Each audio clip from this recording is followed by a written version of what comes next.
ప్రపంచాన్ని మా నాన్న నాకు పరిచయం చేశాడు. ఇంత అందమైన ప్రపంచం నాది. నా ప్రపంచమే నన్ను నిర్దాక్షిణ్యంగా సమాజంలో దోషిగా నిలబెట్టింది.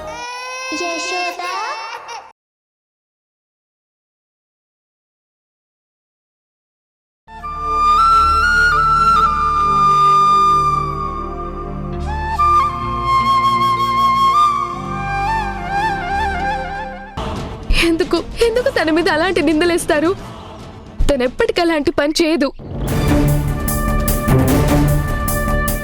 మాయ మాటలు చెప్పడం, మనసులు మార్చే దుర్మార్గపు పనులు అమ్మ చెయ్యదు. తనేంటో, తన క్యారెక్టర్ ఏంటో నాకు పూర్తిగా తెలుసు.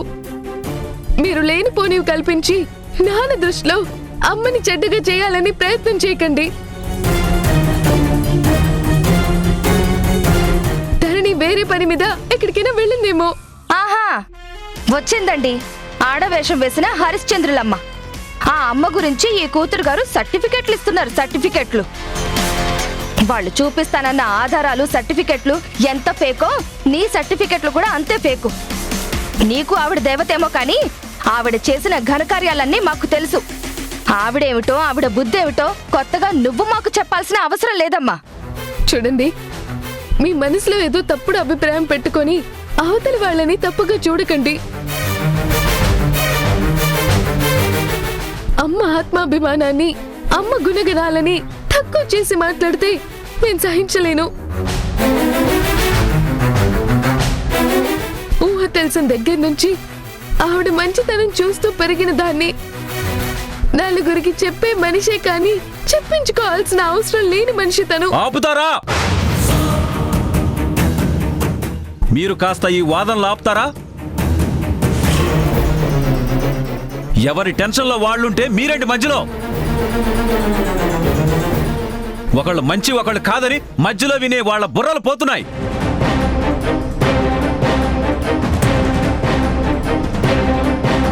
శారదా, ఒకసారి ఫోన్ ఇవ్వు, నేను ట్రై చేస్తాను. మీరు డయల్ చేసిన నంబరు స్విచ్ ఆఫ్ చేయబడినది.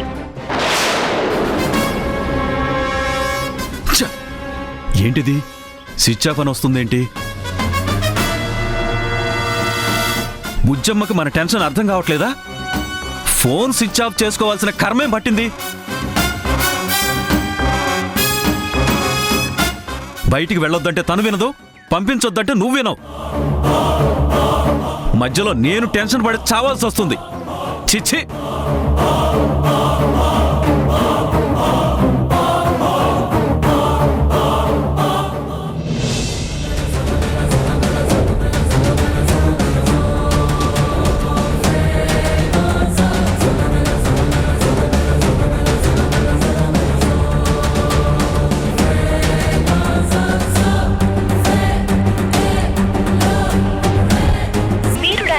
నంబరు స్విచ్ ఆఫ్ చేయబడినది.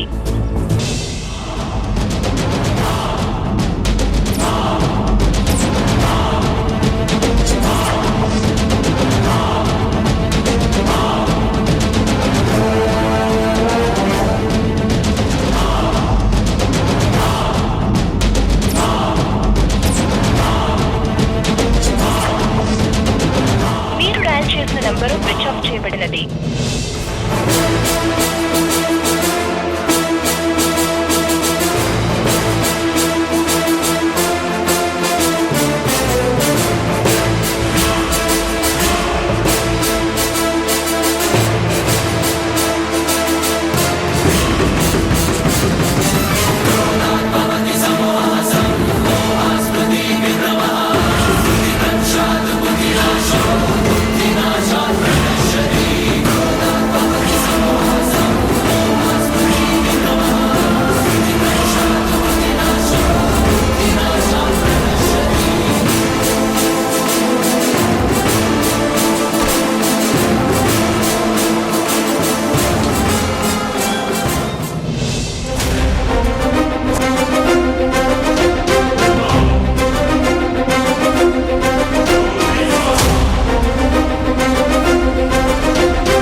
దొరికావే.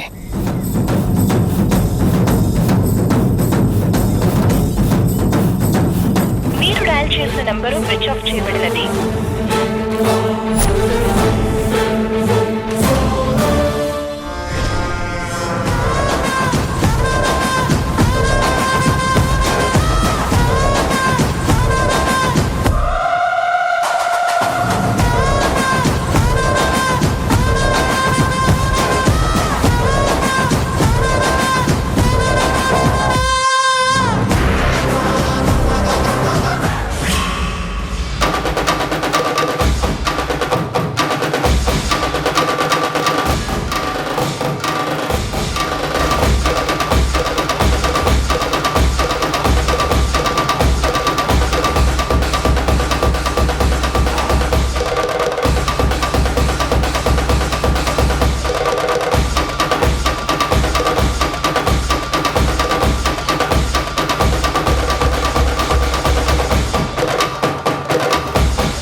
అమ్మా, నువ్వు చెప్పిన ప్లాన్ పక్కాగా అమలు చేశాను.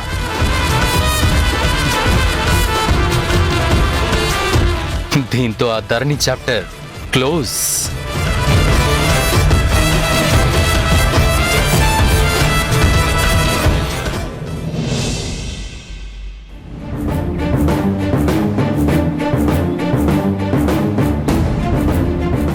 ఎన్నిసార్లు ఫోన్ చేసినా ధరణి ఫోన్ స్విచ్ ఆఫ్ అని వస్తుందమ్మా.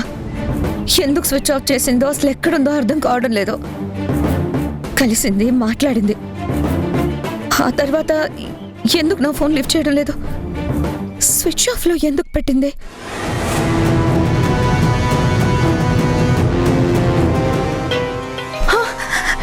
ధరణి ఏమో చూడవే.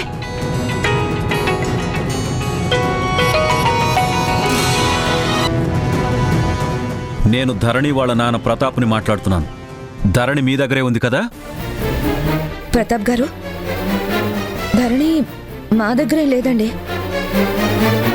నేను కూడా ధరణి ఎక్కడికి వెళ్ళిందో అని ఫోన్ ట్రై చేస్తున్నాను. ఏంటండి, ఏం మాట్లాడుతున్నారు మీరు? మీకు అసలు నిజం మాట్లాడడం రాదా? అన్నిటికీ అబద్ధాలేనా? అబద్ధాలు చెప్పడం మీకు ఆనవాయితీయా, లేకపోతే మీ అలవాటా? ధరణిని మీ దగ్గరే పెట్టుకుని నేను ఫోన్ ట్రై చేస్తున్నాను, దొరకడం లేదని చెప్తారేంటి? ఇలా ప్రతిసారి అబద్ధాలు చెప్తే నిజాలు కూడా ఎప్పటికీ నమ్మలేం, గుర్తుంచుకోండి. ప్రతాప్ గారు, అసలు ఏం మాట్లాడుతున్నారు? నేను మీకు అబద్ధం చెప్పాల్సిన అవసరం ఏముంది? లేకపోతే ఏంటండి? ధరణి మీరు కలిసి మాట్లాడుకోవడం నా కళ్ళారా నేను చూశాను. అందుకే నేను మీకు ఫోన్ చేశాను. లేకపోతే మీకు ఫోన్ చేయాల్సిన అవసరం నాకేంటండి? మా అమ్మాయి అని చెప్తున్నారు కదా, అందుకే మీ దగ్గరే దాచుకుని నాకు అబద్ధం చెప్తున్నారని నేనంటున్నాను. అందులో తప్పే ఉంది. ఇది తప్పులు ప్రశ్నించుకునే టైం కాదండి. ప్రామిస్ చేసి చెప్తున్నాను, ధరణి నా దగ్గర లేదు. తను నాకు రోడ్డు మీద కలిసింది, జస్ట్ మాట్లాడాను అంతే. అంతవరకు నిజం. మాట్లాడి వెంటనే వెళ్ళిపోయింది. తన పని మీద తను వెళ్ళిపోయింది, నా పని మీద నేను వచ్చేసాను. ఇప్పుడు నేను ఇంట్లో ఉన్నానండి. తను ఇంటికి చేరిందా లేదా అని ఫోన్ చేయడానికి ట్రై చేస్తుంటే ఫోన్ స్విచ్ ఆఫ్ అని వస్తుంది. అందుకే నేను టెన్షన్ పడుతున్నాను. అసలు మీరు నాకు ఫోన్ చేసి తను నా దగ్గర ఉందని చెప్తే నాకు ఇంకా టెన్షన్ పెరిగింది. ముందు ధరణి ఎక్కడుందో కనుక్కుని నాకు చెప్పండి. ధరణి నా దగ్గర లేదు, ఇది నిజం. బాగుందమ్మా, బాగుంది, చాలా బాగుంది. నా కూతుర్ని మీ కూతురని మీ దగ్గర పెట్టుకుని లేదని ఎంత బాగా చెప్తున్నారు. దేనికైనా ఒక లిమిట్ అనేది ఉంటుంది. నాకు ఓపిక చచ్చేదాకా చేయకండి. నాకు గాని తెక్కరేగిందంటే నేనేం చేస్తానో నాకే తెలీదు. నన్ను కంట్రోల్ చేయడం ఆ దేవుడి తరం కూడా కాదింకా. మర్యాదగా నా కూతురు ఎక్కడుందో చెప్పండి, లేకపోతే తీవ్ర పరిణామాలు ఎదుర్కోవాల్సి వస్తుంది. మీరు అలా గట్టిగా అడగండి, కడిగి పారేయండి. గట్టిగా దులి పారేస్తే గాని వాళ్ళ నోళ్లకి తాళాలు పడవు. నోరు తెరిస్తే అబద్ధాలు. మీరు వాళ్ళిద్దరూ మాట్లాడడం చూసారని చెప్పినా చూడండి ఎలా దబాయిస్తుందో. అసలు వాళ్ళని ఉపేక్షించద్దండి, వార్నింగ్ ఇవ్వడమే కాదు, ఇంకొకసారి బుజ్జమ్మతో మాట్లాడాలంటే భయపడేలా చెయ్యండి. వదిలేస్తే ఇదిగో ఈవిడ గారు వచ్చి చేరినట్టే ఆవిడ గారు కూడా రెచ్చిపోయి మన బుజ్జమ్మని లాక్కెళ్ళిపోయినా లాక్కెళ్ళిపోవచ్చు. చూడండి, లాస్ట్ అండ్ ఫైనల్. మర్యాదగా నా బుజ్జమ్మని తీసుకొచ్చి నా దగ్గర దించి వెళ్ళండి, లేకపోతే చూడండి, లేని ధరణిని తీసుకొచ్చి మీ దగ్గర దించమంటే నేను ఎలా తీసుకొచ్చి దించుతానండి? మీ అపనమ్మకాలకి నేను బాధ్యురాలి కాదు. మీరు అబద్ధం అనుకుంటే నేనేమీ చేయలేను. నేను చెప్పేది మాత్రం నిజం. చెప్పింది చాలు, ఆపుతారా? మీకు ఒక గంట టైం ఇస్తున్నాను. గంట లోపల నా బుజ్జమ్మని తీసుకొచ్చి నాకు అప్పచెప్పకపోతే నేనేం చేస్తానో నాకే తెలీదు. సీరియస్గా చెప్తున్నాను. నమ్మకపోతే తీవ్ర పరిణామాలు ఎదుర్కోవాల్సి వస్తుంది. మీరు అప్పుడు మీరు నన్ను బ్లేమ్ చేసిన లాభం లేదు. మ్యాటర్ సీరియస్ కాకముందే మీకు మీరు డిసైడ్ చేసుకుని నా బుజ్జమ్మని తెచ్చి నాకు అప్పచెప్పండి. ప్రతాప్ గారు,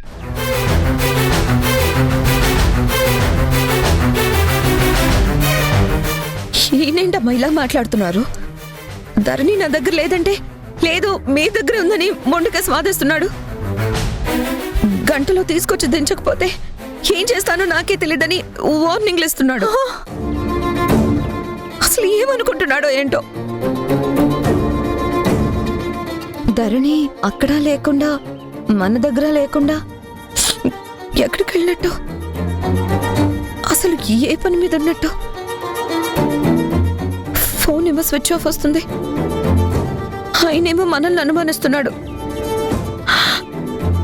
అసలు వారి అనుమానం ఎక్కడి వరకు దారితీస్తుందో ఏంటో. ముందు ధరణి కనిపిస్తే కానీ ఈ ప్రాబ్లం సాల్వ్ కాదు. ఎక్కడున్నావు ధరణి? మీరు డయల్ చేసిన నంబరు స్విచ్ ఆఫ్ చేయబడినది.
ఈ పాటికి ఇది మేల్కోవాలి కదా. కాన్షియస్లోకి రాకుండా కాన్ఫిడెంట్గా నిద్రపోతుందేంటి? ఒక విధంగా ఇది కూడా మంచిదే. జరిగిందేంటో దీనికి గుర్తు రాకుండా మత్తు నిద్రలో ఉన్నట్టుంది.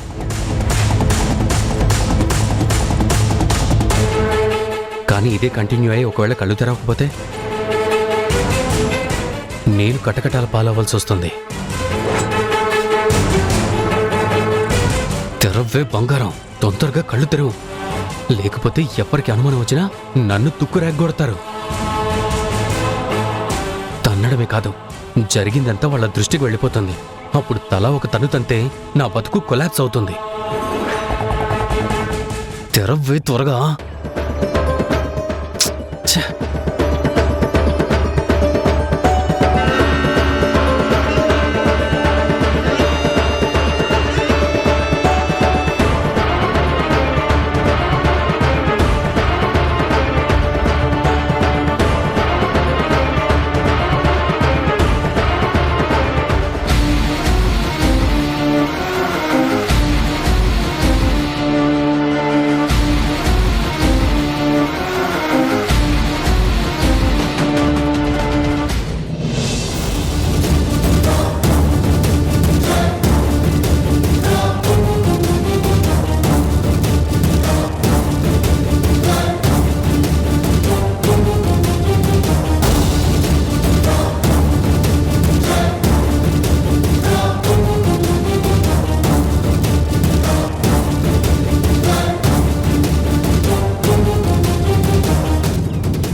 ధీరజ్, ధరణి, ఇప్పుడు నీకెలా ఉంది?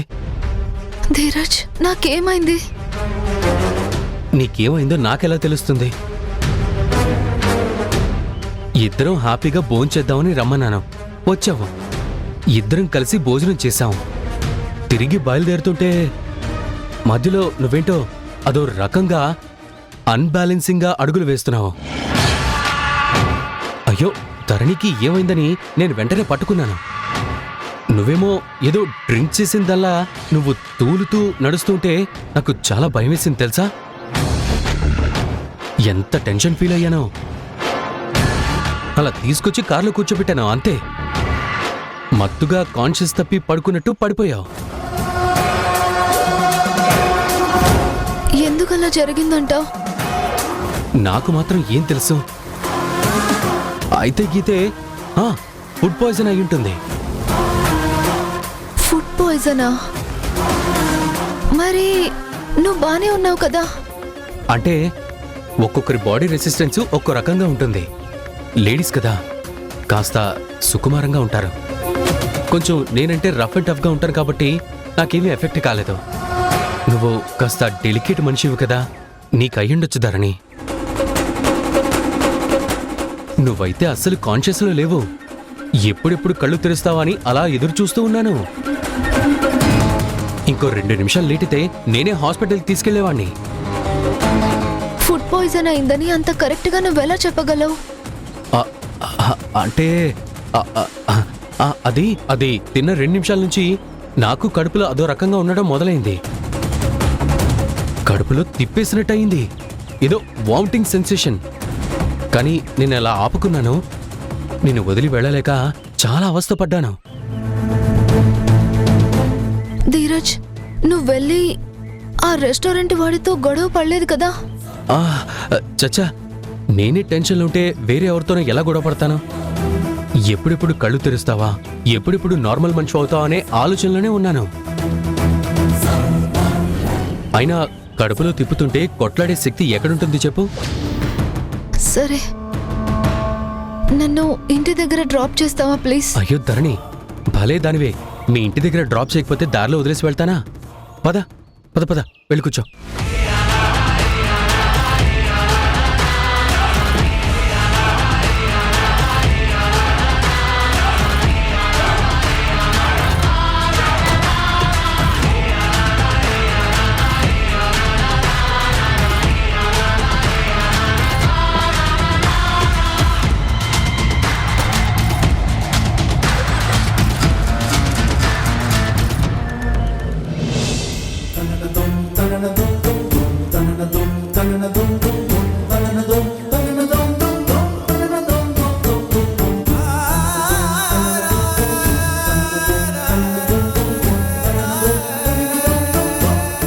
ఎంతసేపు ఎక్కడికి వెళ్ళావు బుజ్జమ్మ?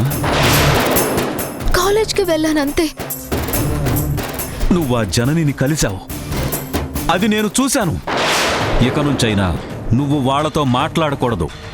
నా మాట కాదంటే మాత్రం తర్వాత బాధపడాల్సి వస్తుంది.